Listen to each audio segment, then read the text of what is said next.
पक्षपात किया जाए तो इस तरह। किसी ने आक्षेप लगाया संत विनोबा पर।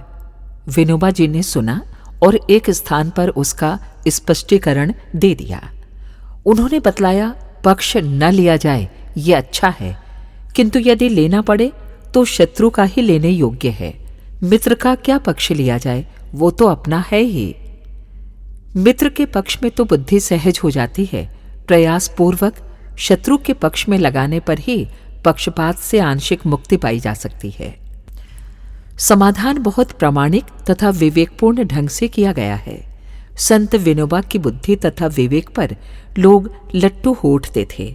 होना ही चाहिए, किंतु बुद्धि के केवल क्रियाशील होने से ही उसकी श्रेष्ठता प्रमाणित नहीं होती, उसकी दिशा भी सही होनी चाहिए।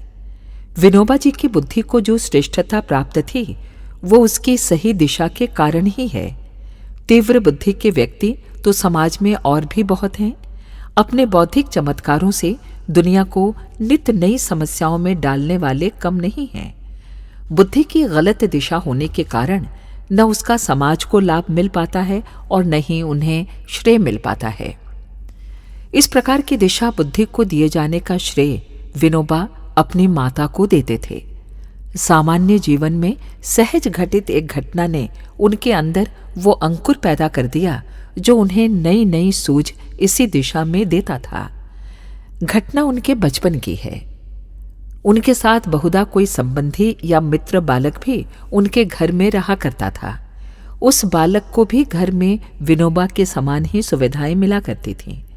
भोजन आदि भी साथ साथ समान स्तर का मिलता था। कभी कभी घरों में बासी भोजन बचा रहना स्वाभाविक बात है।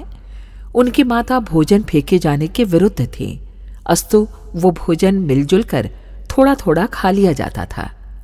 ऐसे अवसर पर माता विनोबा को बासी भोजन देकर दूसरे को ताजा खिलाने का प्रयास करती थीं। विनोबा को इस पर कोई आंतरिक विरोध नहीं था। सहज सद्भावना का शिक्षण उन्हें प्रारंभ से ही मिला था। किंतु परिहास में एक दिन उन्होंने मां से कहा, मां, आपके मन में अभी भेद है। मां प्रश्नवाचक दृष्टि से उनकी ओर देख उठी। विनोबा ने हंसते हुए कहा, हां देखो ना, आप मुझे तो बासी भोजन देती हैं तथा अमुक साथी को ताजा। मां की उदारता को पक्षपात की संख्या देकर विनोबा ने परिहास किया था, किंतु माता ने उसे दूसरे ही ढंग से लिया। बोली, बेटा तो बिल्कुल ठीक कहता है, मानवीय दुर्बलताएं मुझ में भी हैं।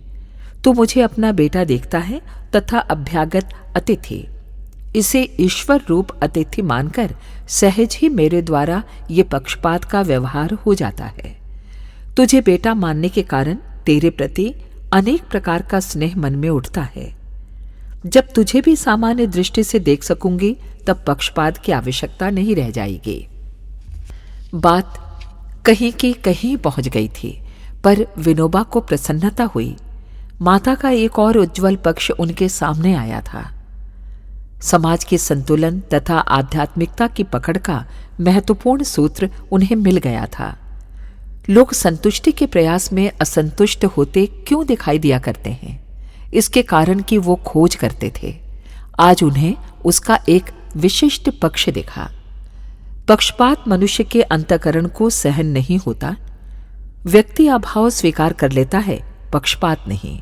अपने आप को पक्षपात से मुक्त अनुभव करने वाला अंतःकरण ही संतोष का अनुभव करता है।